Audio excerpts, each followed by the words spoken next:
Hello everyone, welcome to my class.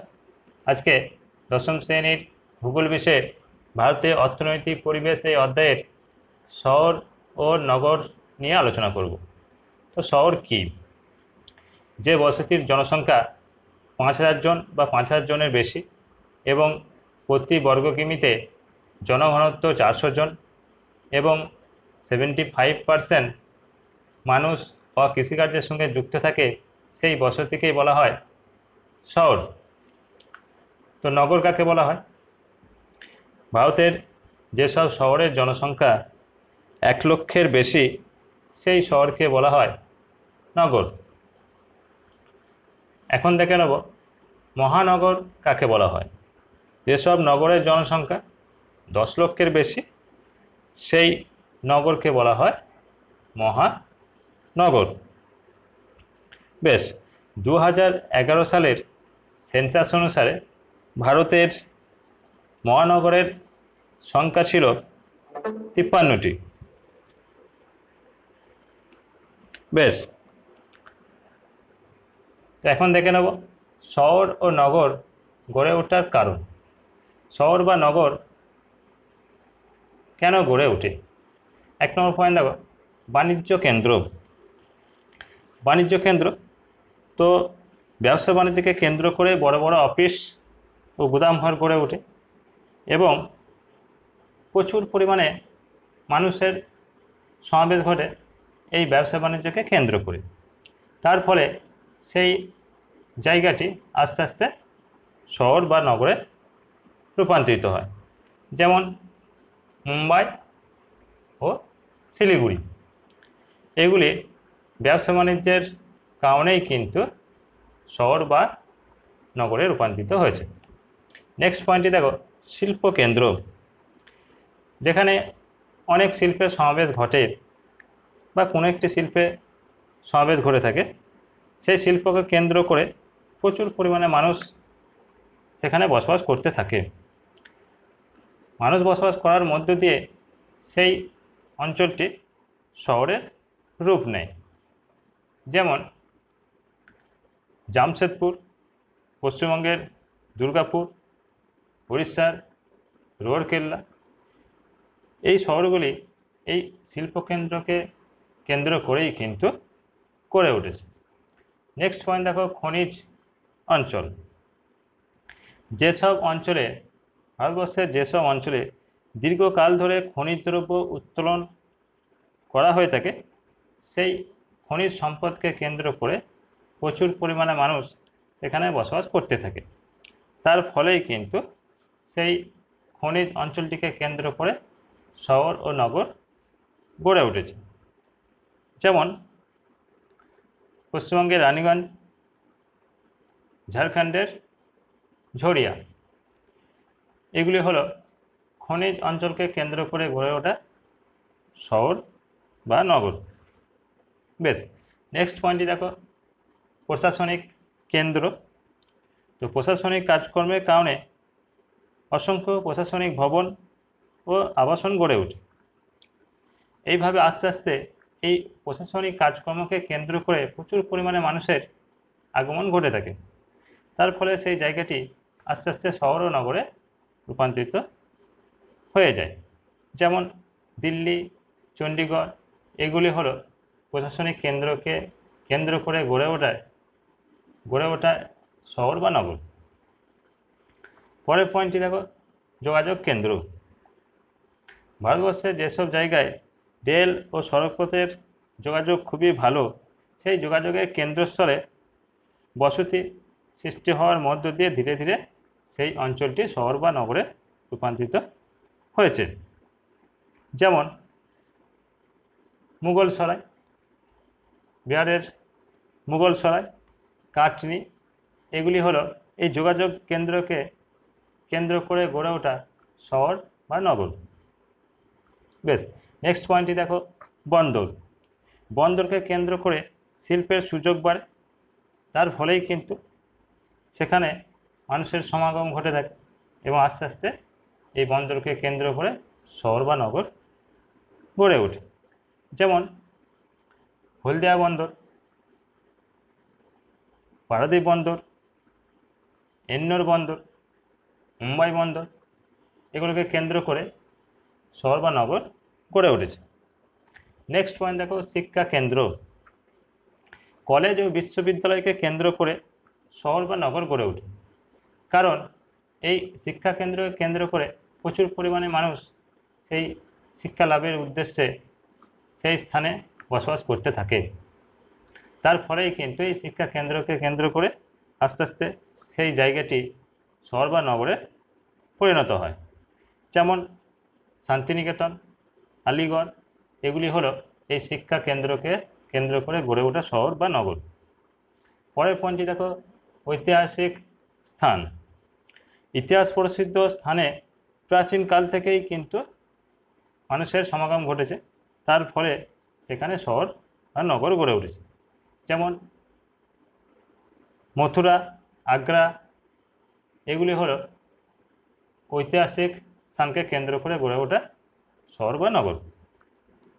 বেশ, next point দেখো, পর্যটন কেন্দ্র। পর্যটন কেন্দ্রকে কেন্দ্র করে হোটেল, রেস্টুরেন্ট, ব্যবসা বাণিজ্য গড়ে ওঠে, তার ফলে সেই জায়গাটি আস্তে আস্তে শহর বা নগরে রূপান্তরিত হয়। যেমন সিমলা, দার্জিলিং, এগুলি হলো পর্যটন কেন্দ্রকে কেন্দ্র করে গড়ে ওঠা শহর বা নগর। নেক্সট পয়েন্ট দেখো, তীর্থক্ষেত্র। তীর্থক্ষেত্রে মন্দির ও মসজিদের উপর নির্ভর করে গড়ে ওঠে শহর বা নগর। যেমন গয়া, বারাণসী, এগুলি হলো এই তীর্থস্থানকে কেন্দ্র করে গড়ে ওঠা শহর বা নগর। বেশ, তাহলে শহর ও নগর গড়ে ওঠা কারণ সম্বন্ধে জানলাম। এখন এই শহর ও নগর সম্বন্ধে কয়েকটি ছোট প্রশ্ন যেগুলি পরীক্ষায় এসে থাকে সেগুলি এখন জেনে নেব। যেমন টুইন সিটি কাকে বলা হয়? হায়দ্রাবাদ ও সেকেন্দ্রাবাদকে বলা হয় টুইন সিটি বা যমজ শহর বলা হয়ে থাকে। ভারতের ম্যানচেস্টার কাকে বলা হয়? আহমেদাবাদকে ভারতের ম্যানচেস্টার বলা হয়। গোলাপি শহর কাকে বলা হয়? জয়পুরকে বলা হয় গোলাপি শহর। কমলালেবুর শহর কাকে বলা হয়ে থাকে? নাগপুরকে বলা হয়ে থাকে কমলালেবুর শহর। দক্ষিণ ভারতের ম্যানচেস্টার কাকে বলা হয়ে থাকে? কোয়েম্বাটোরকে বলা হয় দক্ষিণ ভারতের ম্যানচেস্টার। আরব সাগরের রানী কাকে বলা হয়ে থাকে? কোচিকে বলা হয়ে থাকে আরব সাগরের রানী। দক্ষিণ ভারতের কাশী কাকে বলা হয়? মাদুরাইকে বলা হয় দক্ষিণ ভারতের কাশী। মশলার শহর কাকে বলা হয়? কোজিকোড বা কালিকটকে বলা হয় মশলার শহর। বেশ, তাহলে শহর সংক্রান্ত কয়েকটি ছোট প্রশ্ন সম্বন্ধে জানলাম।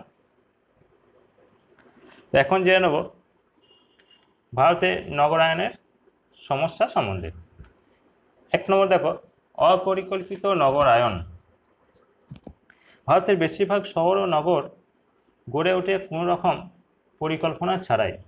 এই পরিকল্পনা সঠিকভাবে না থাকার কারণে সেই শহরগুলিতে রাস্তাঘাটে প্রত্যহ যানজট সমস্যা লেগেই থাকে।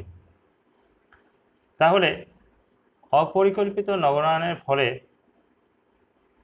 সমস্যার মধ্যে পড়তে হয় সাধারণ মানুষজনকে, অর্থাৎ রাস্তাঘাটে যখন যানজট চলে তার ফলে কিন্তু প্রবল সমস্যা সৃষ্টি হয়ে থাকে। নেক্সট পয়েন্টটি দেখো, মানুষের শহরমুখী প্রবণতা। শেষ 5টি আদমশুমারি বছরে শহরের জনসংখ্যা বৃদ্ধির শতকরা হার ছিল 19.9, 22, 26, 27.8, 31.2%। মূলত কাজের টানেই কিন্তু ভারতের গ্রামবাসীরা শহরমুখী হয়েছে। এইভাবে মানুষের শহরমুখী প্রবণতা থাকার কারণে অস্থায়ী ও অনুন্নত বসবাস ভারতের নগরগুলিতে বস্তি ও অস্বাস্থ্যকর পরিবেশ সৃষ্টি করেছে। বেশ, তাহলে মানুষের শহরমুখী প্রবণতার ফলেও কিন্তু নগরায়নের সমস্যা হয়ে থাকে। নেক্সট পয়েন্টটি দেখো, পরিকাঠামোর অভাব। ভারতে শহর ও নগরে বাড়িগুলির বিন্যাস, পরিবহন ব্যবস্থা, স্বাস্থ্য ও শিক্ষা ব্যবস্থা, বিদ্যুতের যোগান, তাছাড়াও জল নিকাশি ব্যবস্থা নিয়ে গড়ে ওঠে শহর বা নগরের পরিকাঠামো। কিন্তু ভারতের বেশিরভাগ শহরেই এই পরিকাঠামোর সমস্যায় ভুগছে। বেশ, পরের পয়েন্টটি দেখো, স্বাস্থ্য ব্যবস্থা। উত্তর পূর্ব ভারতের শহরগুলি স্বাস্থ্য ব্যবস্থায় পিছিয়ে রয়েছে। এর কারণ বলা হয়ে থাকে পরিষেবা ব্যবস্থার তুলনায় অসুস্থ মানুষের সংখ্যা বেশি। পরের পয়েন্টটি দেখো, শিক্ষা ব্যবস্থা।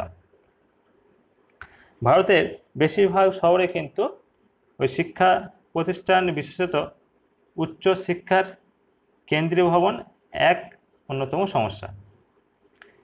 এক্ষেত্রে মুখ্য সমস্যাগুলো কি? শিক্ষার্থীর তুলনায় উচ্চ শিক্ষার আসন সংখ্যা কম, শিক্ষার্থী এবং শিক্ষকের অনুপাত সঠিক নয়, কম বেশি পরিমাণে রয়েছে। বেশ, নেক্সট পয়েন্টটি দেখো, বিদ্যুৎ। প্রয়োজনের তুলনায় বিদ্যুতের ঘাটতি ভারতের বেশিরভাগ শহরের একটি উল্লেখযোগ্য সমস্যা। নেক্সট পয়েন্ট, জল নিকাশির সমস্যা। পূর্বে মূলত শহর সংলগ্ন নদীগুলিতেই শহরের আবর্জনা নিক্ষেপ করে দিত, কিন্তু বর্তমানে পরিবেশ সচেতনতা বৃদ্ধি পাওয়ায় তা সম্পূর্ণরূপে বন্ধ হয়ে গেছে। কিন্তু বেশিরভাগ শহরে এর বিকল্প ব্যবস্থা গড়ে না ওঠায় জল নিকাশির যে ব্যবস্থা, সেই ব্যবস্থার সমস্যার সৃষ্টি হয়েছে বা ভুগছে। বেশ, তাহলে ভারতের নগরায়নের সমস্যা সম্বন্ধে জানলাম। ক্লাসটি শেষ অবধি দেখার জন্য অসংখ্য ধন্যবাদ। ক্লাস কেমন লাগছে অবশ্যই লাইক ও কমেন্টে জানিও। ক্লাসটি যদি ভালো লেগে থাকে অবশ্যই বন্ধুদের মধ্যে শেয়ার করে দিও। Best of luck.